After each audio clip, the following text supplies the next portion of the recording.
Hello student. तब आप लोग फर्स्ट लेसन पढ़ लिए, पूरा लेसन आपका उसमें कॉन्सेप्ट क्लियर हुआ। आज और क्लियर हो जाएगा। आपके लेसन के अंदर जितने भी प्रश्न उत्तर हैं सबों को आज हम बता रहे हैं, और ढंग से समझिए। याद करने की कहीं कोई आवश्यकता नहीं है। हम बार बार इस बात को दोहराते हैं, रट के आप परीक्षा तो पास कर लीजिएगा, लेकिन कोई कंपटीशन, कोई प्रतियोगिता में सफल होना बहुत मुश्किल है। इसलिए रट्टा मार बंद कीजिए, समझिए, कॉन्सेप्ट क्लियर कीजिए, दैट्स ऑल। ठीक है, चलिए हम लोग शुरू करते हैं।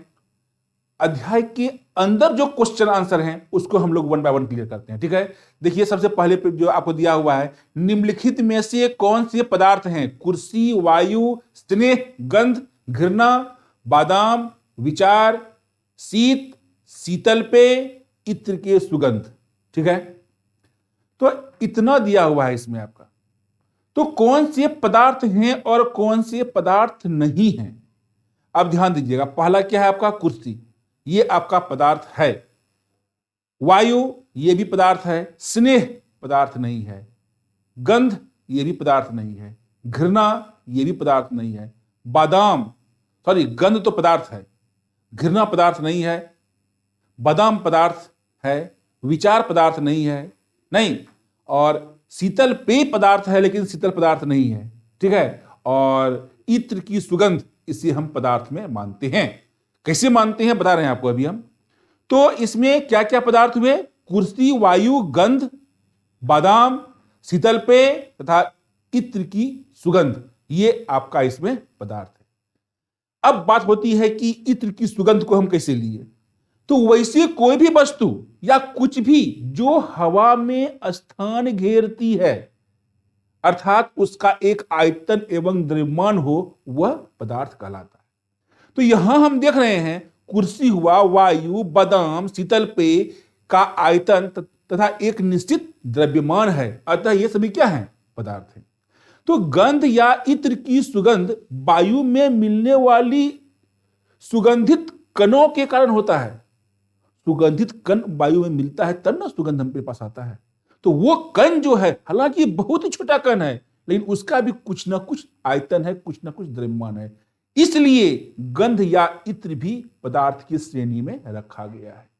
और यहां जब देख रहे हैं, स्नेह देख रहे हैं, विचार देख रहे हैं, नहीं तो स्नेह हुआ, विचार हुआ, घृणा हुआ, तो ये सब जो है सिर्फ हम महसूस कर सकते हैं। तो जो हम महसूस कर सकते हैं वो क्या पदार्थ नहीं है। ठीक है, आइए नेक्स्ट क्वेश्चन पे। निम्नलिखित प्रेक्षण के कारण बताएं। गर्मा गर्म खाने की गंध कई मीटर दूर से ही आपके पास पहुंच जाती है, लेकिन ठंडे खाने की महक लेने के लिए आपको उसके पास जाना पड़ता है। ठीक है, तो हमको यहां बात हो रही है क्या कि गर्मा गर्म खाने का जो गंध है वो बहुत दूर तक पहुंच जाती है। देखिए आंसर पूरा सटीक दिया हुआ है इसमें आपका। कह रहा है क्या कि गर्मा गर्म खाने में ज्यादा उष्मा ऊर्जा होने के कारण वाष्प के रूप में उससे निकलने वाली सुगंध के कणों में अधिक गतिज ऊर्जा होती है। हम लोग पढ़े थे ना कि अगर गर्म अधिक होगा कोई कण तो उसमें गतिज ऊर्जा बढ़ जाती है। तो अधिक गतिज ऊर्जा होने के कारण क्या होता है? भोजन के सुगंध के कण हवा के कणों के साथ मिलकर कम समय में ज्यादा दूरी तक पहुंच जाते हैं। लेकिन ठीक इसके उल्टा, जबकि ठंडे खाने का उष्मा क्या होता है? नगण्य होने के कारण क्या होता है? उससे निकलने वाली खुशबू के कणों में गतिज ऊर्जा बहुत कम होती है तथा वे अधिक दूर तक नहीं पहुंच पाते हैं। अतः गर्मा गर्म खाने की गंध कई मीटर दूर से ही आपके पास पहुंच जाती है, लेकिन ठंडे खाने की महक लेने के लिए आपको उसके पास जाना पड़ता है। देखिए, जो स्टूडेंट सीबीएसई बोर्ड के हैं और हिंदी मीडियम के ही, तो उनके लिए उनको ऑब्जेक्टिव क्वेश्चन आता है, लेकिन सब्जेक्टिव क्वेश्चन भी उसमें आते हैं। लेकिन जो झारखंड बोर्ड के हैं उसमें क्लास 9th में सिर्फ ऑब्जेक्टिव क्वेश्चन रहता है। तो आखिर ऑब्जेक्टिव क्वेश्चन कहां से आएंगे? तो इसी सब क्वेश्चन से कहीं से निकाल कर आपको ऑब्जेक्टिव बना दिया जाता है। तो सिर्फ ऑब्जेक्टिव क्वेश्चन कहीं से पढ़ लीजिएगा और सोचिएगा हम एग्जाम दे लें, वो मुश्किल हो जाएगा आपको। इसीलिए लेसन को पूरा क्लियर कीजिए, आपका ऑब्जेक्टिव क्वेश्चन का जो भी आंसर क्वेश्चन आएगा उसका आंसर आप इजी वे में दे दीजिएगा। ठीक है, चलिए क्वेश्चन नंबर 3 आते हैं हम लोग। स्विमिंग पूल में गोताखोर पानी काट पाते हैं, इससे पदार्थ का कौन सा गुण प्रेक्षित होता है? स्विमिंग पूल में गोताखोर पानी काट पाते हैं, जो गोताखोर होते हैं वो पानी क्या करते हैं? काट लेते हैं। नहीं, इससे कौन सा गुण उसका प्रेक्षित होता है? देखिए, हम लोग जानते, पहले समझ लीजिए इसको। हम लोग जानते हैं कि पानी जो कि एक द्रव है, तो कणों के बीच में जो उसका आकर्षण बल है तो ठोस की अपेक्षा में बहुत कम होता है, जिसके कारण पानी के कण क्या होते हैं? आपस में जुड़े रहते हैं तथा एक दूसरे पर क्या करते हैं? स्लाइड करते रहते हैं। इसी कारण पानी को क्या करते हैं हम लोग? वह बह पाता है। और इसी कारण से स्विमिंग पूल में गोताखोर क्या करते हैं? पानी को काट सकते हैं। क्या? क्योंकि तो उसका आकर्षण शक्ति जो होता है वो ठोस से कम होता है, इसलिए उसको हम काट सकते हैं। लेकिन जो कि ठोस रहेगा उसको तो काटना संभव ही नहीं है। अब देखिए इसका आंसर, स्विमिंग पूल में गोताखोर पानी काट पाते हैं, इसके पदार्थ का निम्नांकित गुण प्रदर्शित होता है। पदार्थ छोटे छोटे कणों के बने होते हैं और पदार्थ जिन कणों से बना है उसके बीच क्या होता है? खाली स्थान होता है। पानी के लिए उन कणों के बीच आकर्षण बल ठोस की अपेक्षा कम होती है। यही कारण है कि स्विमिंग पूल में गोताखोर पानी काट पाता है। ठीक है, आइए नेक्स्ट क्वेश्चन। पदार्थ के कणों की क्या विशेषता है? ये तो आप लोग जान ही गए होंगे, अब कोई दिक्कत नहीं है आप लोगों को। तो पदार्थ के कणों की विशेषता क्या हुआ? देखिए, पदार्थ के कण क्या होते हैं? अति सूक्ष्म होते हैं। पदार्थ के कण क्या होते हैं? हमेशा गतिशील रहते हैं। और पदार्थ के कण उसके बीच वर्तमान आकर्षण बल के कारण एक दूसरे से क्या होते हैं? वो जुड़े होते हैं। ठीक है, और साथ साथ में क्या होता है कि पदार्थ के कणों के बीच जो होता है वो क्या होता है? खाली जगह होता है, इंटरस्टेलर स्पेस होता है, खाली जगह उसमें होता है। यही जो है कणों की विशेषता है, पदार्थ के कणों की विशेषता। अब आगे देखिए, यहां क्वेश्चन क्या हुआ है, ध्यान से पढ़िए इसको। किसी तत्व के द्रव्यमान प्रति इकाई आयतन को हम लोग घनत्व कहते हैं। ठीक है, और घनत्व बराबर क्या होता है? द्रव्यमान बटे आयतन होता है। तो बढ़ते हुए घनत्व के क्रम में हमको इसको सजाना है। यहां जो हम लोग दिया हुआ है आपका क्वेश्चन में, क्या क्या दिया हुआ है? वायु दिया हुआ है, चिमनी का धुआं, शहद, जल, चौक, रुई और लोहा। इसको क्या करना है आपको? एकदम क्रम में। ठीक है, जिसका घनत्व कम है उसको, और जिसका घनत्व सबसे अधिक है उसको लास्ट में। तो देखिए, जो कि वायु है उसका घनत्व बहुत कम होता है, चिमनी का धुआं उससे अधिक उसका घनत्व होता है, जल का घनत्व उससे अधिक होता है, शहद का घनत्व उससे भी अधिक होता है, रुई का उससे भी अधिक, चौक का उससे भी अधिक, और सबसे अधिक घनत्व किसका होता है? लोहा का होता है। समझ गए? तो कहता है क्या कि दिए गए पदार्थ यहां जो दिए हुए हैं, समझे कि नहीं? तो वायु का घनत्व क्या होता है? सबसे कम। और चिमनी से निकलने वाले धुएं में हवा के साथ कई गैस तथा कोयले आदि के पूर्ण रूप से वो जो धुएं निकलते हैं वो है। अतः चिमनी के धुएं का घनत्व क्या होता है? वायु के घनत्व से अधिक होता है। और पानी एक द्रव है तथा इसका घनत्व क्या होता है? चिमनी के धुएं से अधिक होता है तथा शहद से कम होता है। रुई और चौक तथा लोहे ठोस हैं, इनमें रुई का घनत्व क्या होता है? सबसे कम होता है तथा लोहे का घनत्व क्या होता है? सबसे अधिक होता है, जबकि चौक का घनत्व रुई से ज्यादा और लोहे से कम होता है। ठीक है, आइए नेक्स्ट क्वेश्चन की ओर हम लोग बढ़ते हैं। पदार्थ की विभिन्न अवस्थाओं के गुणों में होने वाले अंतर। पदार्थ की विभिन्न अवस्थाओं में ठोस, द्रव और गैस, ये 3 अवस्था है। इस 3 अवस्था में होने वाले अंतर को बोलता है सारणीबद्ध कीजिए। ठीक है, ये तो आप लोग हम पढ़ाए हैं उसमें, लेकिन फिर भी देखिए, ठोस, द्रव, गैस। अब देखिए, ठोस का क्या होता है? निश्चित आकार होता है। द्रव और निश्चित आकार होता है, लेकिन गैस का भी क्या होता है? अनिश्चित आकार होता है। ठोस निश्चित आयतन होता है और द्रव का भी क्या होता है? निश्चित आयतन होता है, लेकिन गैस का क्या होता है? अनिश्चित आयतन होता है। गैस को जिस बर्तन में रखा जाता है या उसका आयतन वो ले लेता है। ठीक है, अब आगे, ठोस के कणों के बीच आकर्षण बल सबसे अधिक होता है। द्रव के कणों के बीच जो आकर्षण बल होता है वो गैस से अधिक होता है, लेकिन ठोस से कम होता है। और गैस में क्या होता है? गैस के कणों के बीच आकर्षण बल लगभग नगण्य होता है, नहीं के बराबर होता है। अगला है, ठोस के कणों के बीच आकर्षण बल पदार्थ के तीनों अवस्थाओं में सबसे अधिक होने के कारण आपस में अत्यधिक मजबूती से जुड़े होते हैं। इसके कण जो होते हैं वो आपस में बहुत ही सटे हुए रहते हैं, इसलिए अधिक मजबूत होते हैं। ठीक द्रव में हम लोग देखते हैं तो इसके कणों के बीच में जो आकर्षण बल होता है वो ठोस की अपेक्षा में कम होता है, लेकिन द्रव की बनिस्बत अधिक होता है। इसीलिए ठोस यह मजबूती इसमें थोड़ा कम होता है ठोस से, लेकिन गैस से अधिक होता है। लेकिन गैस का अगर हम देखें तो गैस के कणों के बीच आकर्षण बल क्या होता है? नहीं के बराबर होता है। ये आपस में जुड़े नहीं रहते हैं। और कुछ पॉइंट हैं, देख लीजिए। ठोस का नगण्य संपीड्यता रहता है, तो संपीडन जो होता है वो ठोस में नहीं के बराबर होता है, द्रव में भी नहीं के बराबर होता है, लेकिन गैस में सबसे अधिक होता है। अब हम लोग घनत्व देखते हैं तो ठोस का घनत्व क्या होता है? अधिक होता है। ठोस, द्रव और गैस में सबसे अधिक घनत्व किसका होता है? ठोस का होता है। ठोस से कम लेकिन गैस से ज्यादा घनत्व द्रव का होता है, और गैस का जो है द्रव घनत्व जो है वो सबसे कम होता है। ठीक है। ठोस जो है वो नहीं बहने वाला है, मतलब कि अस्थिर रहता है, और द्रव जो है वो बहने वाला है, और गैस भी क्या है? बहने वाला है। ठीक है। आइए नेक्स्ट क्वेश्चन की ओर। टिप्पणी करना है, मतलब कि आपको थोड़ा संक्षिप्त में लिखना है। दृढ़ता, रिजिडिटी। तो दृढ़ता क्या हुआ? तो दृढ़ता पदार्थों, विशेषकर ठोस का एक गुणधर्म है, जिसके कारण वह अपने आकार को बनाए रखता है तथा उसे बदलने का विरोध करता है। दृढ़ता के कारण ही ठोस पर बाह्य बल लगने पर वह टूट सकता है, लेकिन उसका आकार नहीं बदल सकता। ठोस दृढ़ता वही हुआ, क्योंकि हम लोग आकार में अगर बदलेंगे तो वो टूट जाएगा, लेकिन वो आकार में चेंज नहीं होगा। चलिए फिर हम लोग देखते हैं इसमें क्या होता है। संपीड्यता नहीं, कॉम्प्रेसिबिलिटी। पदार्थ का एक गुण जिसके कारण गैसीय पदार्थ के बड़े आयतन में दाब बढ़ाकर छोटे आयतन में उसको हम लोग बदल सकते हैं, संपीड्यता कहलाता है। नहीं तो कहता है क्या कि गैसों के कणों के बीच अत्यधिक खाली स्थान होने के कारण उसे कम आयतन में हम लोग क्या करते हैं? संपीड़ित कर सकते हैं। अतः गैसों की संपीड्यता जो होती है वो अत्यधिक होती है, जबकि ठोस एवं द्रव में संपीड्यता नहीं के बराबर होता है। नहीं, अगर मान लीजिए गैस है, बहुत बड़ा बर्तन में है, तो उसको छोटे बर्तन में हम कर सकते हैं, लेकिन कोई भी चीज, और चीज पानी, तो पानी है मान लीजिए कि एक किसी भी आप मान लीजिए कि लिए हुए हैं, फ्लास्क में लिए हुए हैं पानी, या कोई बर्तन में पानी लिए हुए हैं, अब फिर चाहिएगा कि उसके और छोटे बर्तन में उसको हम डाल दें और पूरा पानी उसमें चले जाए, संभव है? नहीं हो पाएगा। अब तरलता नहीं, फ्लूइडिटी।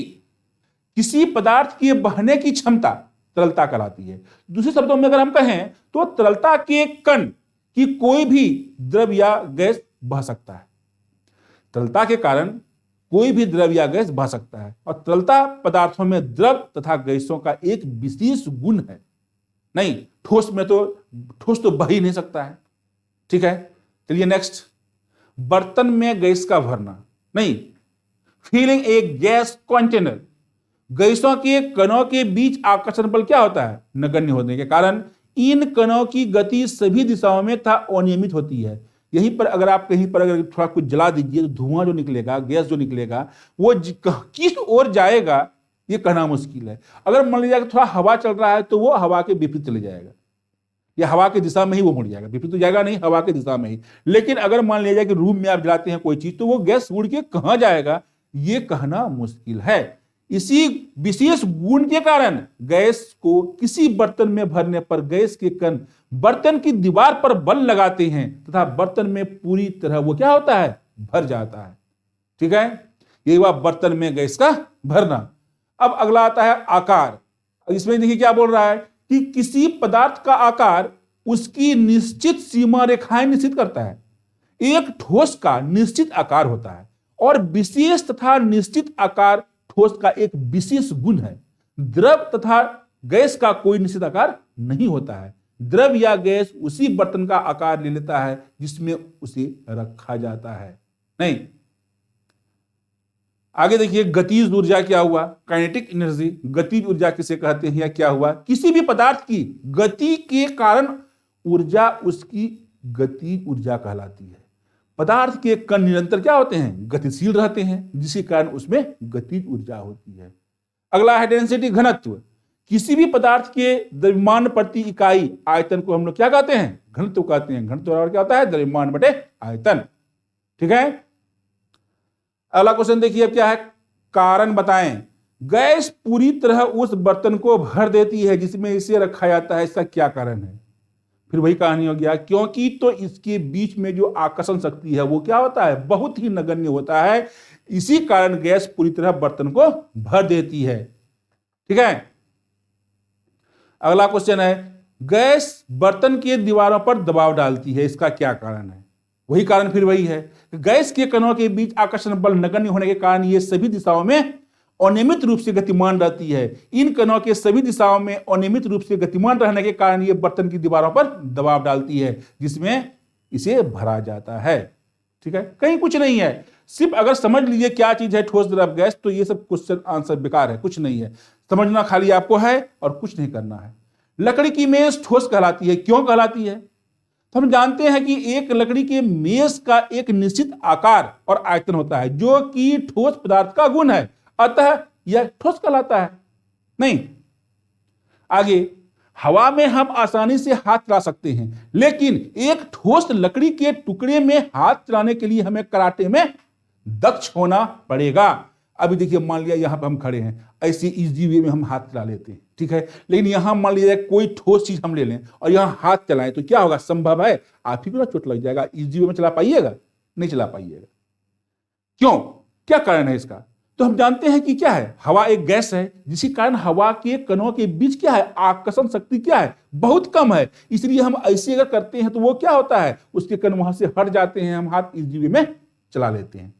नहीं, जिसके कारण गैस के कण आपस में जुड़े नहीं रहते हैं, जबकि ठोस के कणों के बीच आकर्षण बल अत्यधिक होता है, जिसके कारण ठोस के कण आपस में अत्यधिक मजबूती से जकड़े रहते हैं, संपीड़ित होते हैं। यही कारण है कि हवा में हम आसानी से हाथ चला सकते हैं, लेकिन एक ठोस लकड़ी के टुकड़े में हम हाथ चलाने के लिए हमें कराटे में दक्ष होना होगा। मतलब कि मान लिया कि यहां पर कोई लकड़ी है, वहां पर हम ऐसे कराटे में हाथ चलाएंगे, तो आप कराटे में दक्ष रहिएगा, तब ना उसको तोड़ के अपना हाथ ले जाइएगा। हम आप सकिएगा, यहां से ब्लड निकलने लगेगा, चोट लग जाएगा।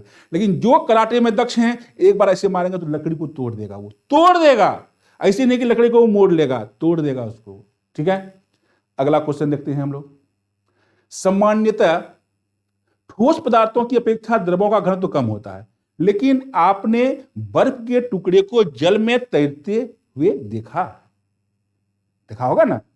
पता लगाइए ऐसा क्यों होता है। जब हम देखते हैं कि ठोस पदार्थों का अपेक्षा द्रवों का घनत्व क्या होता है? कम होता है। तो जब कम होता है तो ठोस क्या होता है? पानी में डूब जाता है। लेकिन बर्फ भी तो ठोस है, लेकिन वो पानी पर तैरता है, ऐसा क्यों? देखिए कारण क्या है। एक ठोस का द्रव की अपेक्षा घनत्व अधिक होती है, जिसके कारण वो क्या होता है? डूब जाता है। लेकिन बर्फ एक ठोस पदार्थ है, परंतु बर्फ के जमने के क्रम में उसमें परतों के बीच क्या होता है? हवा भरी रह जाती है, जो कि बर्फ के घनत्व को थोड़ा पानी से कम कर देता है। इसी कारण बर्फ के टुकड़े क्या होते हैं? पानी पर तैरते हैं। ठीक, नेक्स्ट क्वेश्चन देखते हैं। फिर निम्नलिखित तापमान को सेल्सियस में बदलिए। थोड़ा ध्यान से देखिए, कुछ नहीं है, तुरंत कितना हो आपको बदलने के लिए देगा, आप इजी में चेंज कर लीजिएगा, कुछ नहीं है। यहां दिया हुआ है 300 के केल्विन, 300 के क्या हुआ? केल्विन। तो यहां 300 दिया है, ठीक है। तो हम जानते हैं कि केल्विन का जो तापमान है वो डिग्री सेल्सियस तापमान प्लस 273 डिग्री सेल्सियस। तो 273 डिग्री जो हुआ, 273 जो हुआ, ठीक है, इसको मानते हैं हम लोग क्या? 1 डिग्री, 0 डिग्री सेल्सियस बराबर होता है। ठीक है, जो हम लोग पिछले क्लास जो पढ़ाए थे उसमें समझाए थे आप लोगों को हम। मतलब कि 273 जो हुआ वो 0 डिग्री सेल्सियस, 273 केल्विन, ठीक, बराबर इक्वल है।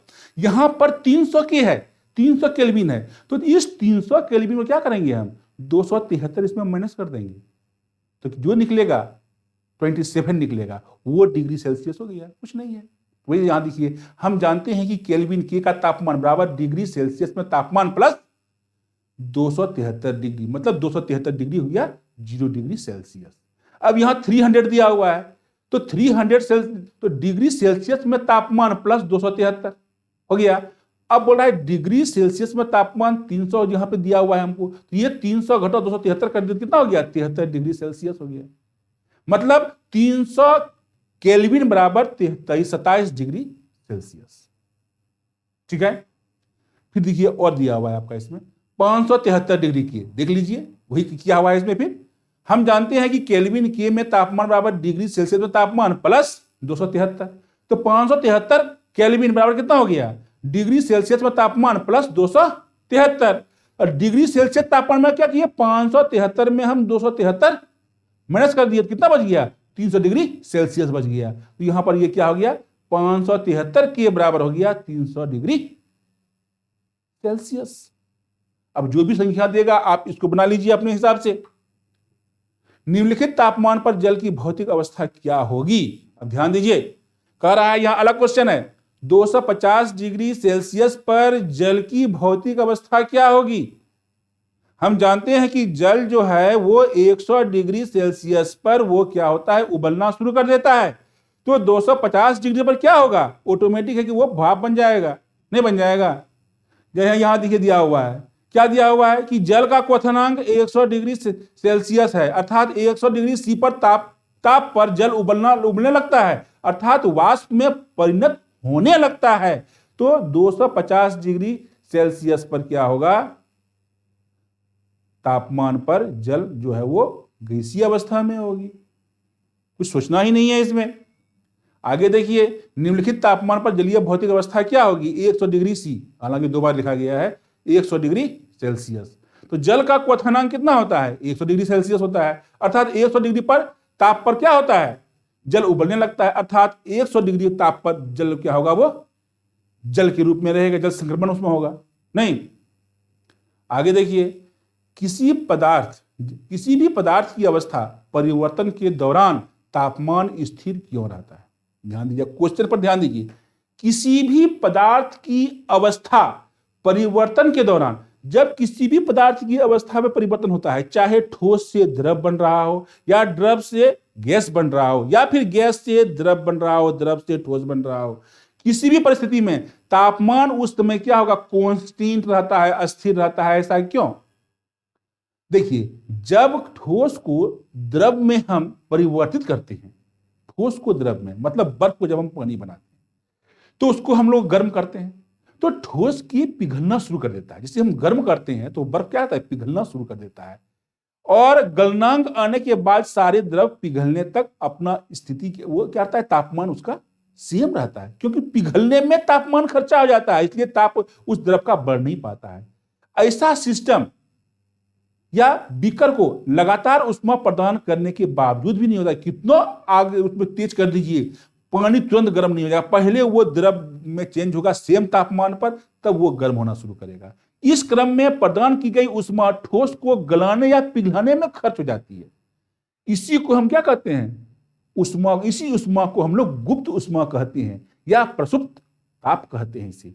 अर्थात क्या हुआ, किसी भी पदार्थ की अवस्था परिवर्तन के दौरान दिए गए उष्मा का उपयोग अवस्था परिवर्तन के लिए गुप्त ताप के रूप में होता है, जिस कारण से अवस्था परिवर्तन के दौरान तापमान स्थिर रहता है।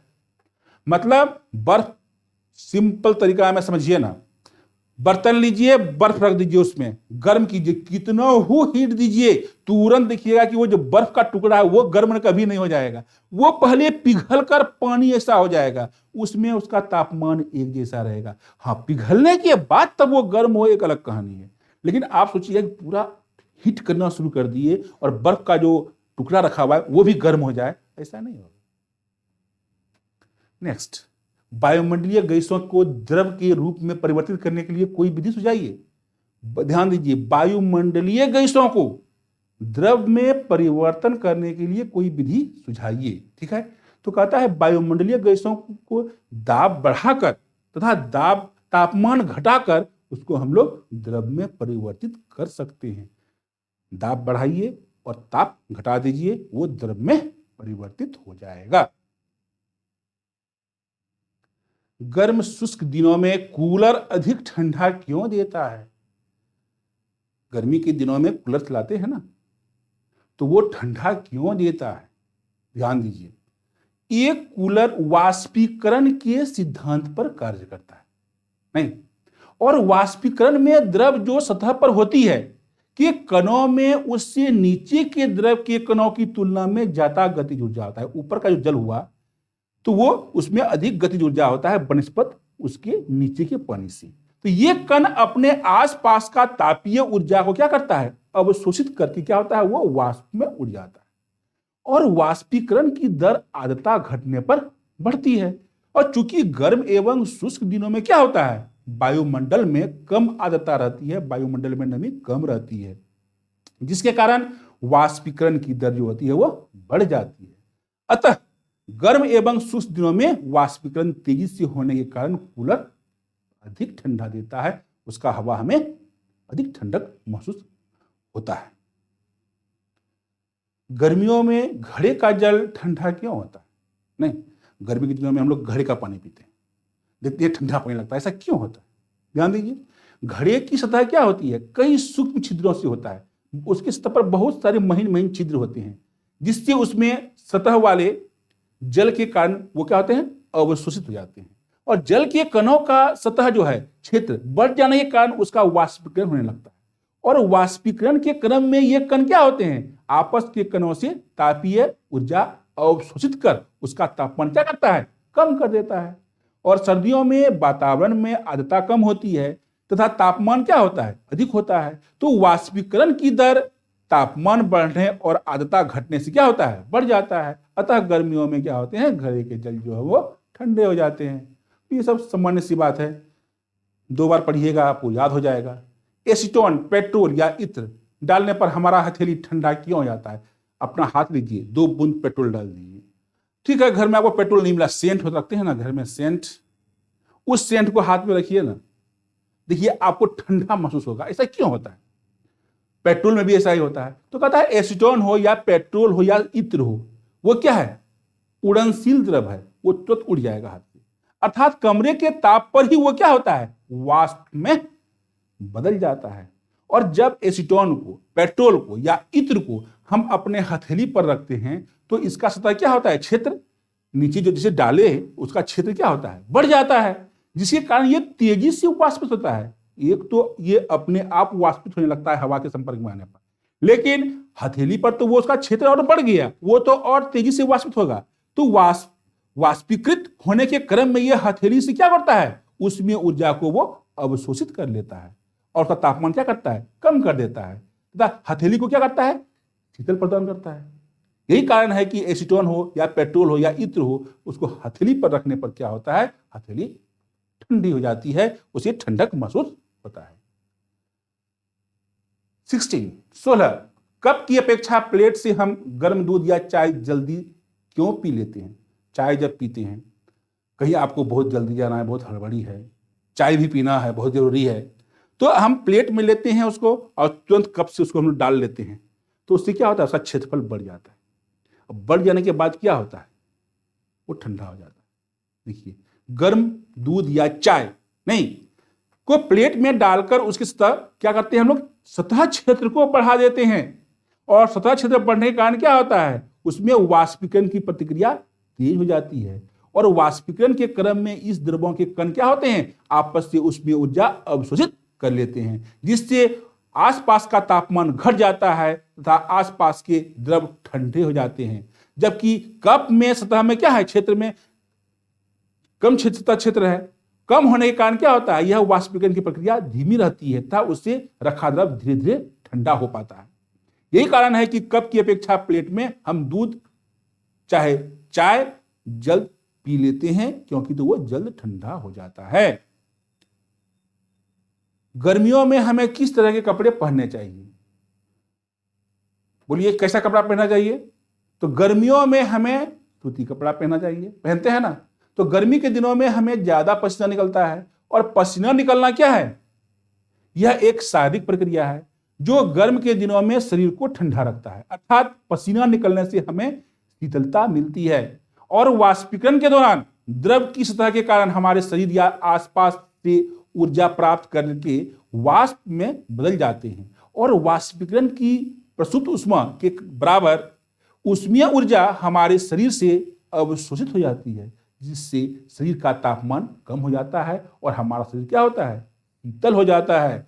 क्योंकि सूती कपड़ों में अवशोषण क्या होता है, अधिक होता है, इसलिए हमारा पसीना इसमें अवशोषित होकर वायुमंडल में आसानी से वाष्पीकृत हो जाता है तथा हम आराम महसूस करते हैं। अतः गर्मी के दिनों में हमें सूती कपड़े पहनना चाहिए। ठीक है,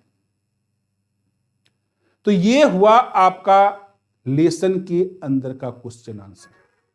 अब आ जाता है आपका कि इस लेसन के अभ्यास का प्रश्न आंसर, और साथ साथ में आपको कुछ हम ऑब्जेक्टिव क्वेश्चंस भी देंगे, जो कि जैक बोर्ड में जो आता है आपका सिर्फ ऑब्जेक्टिव क्वेश्चंस ही रहती है 9th क्लास में, उसमें आपको फायदा देगा। और आपकी एक्सरसाइज में जो है उसको भी, और नेक्स्ट क्लास में इस चैप्टर को हम लोग पूरा खत्म कर देंगे और पूरा क्वेश्चन आंसर कंप्लीट हो जाएगा। Okay, thank you.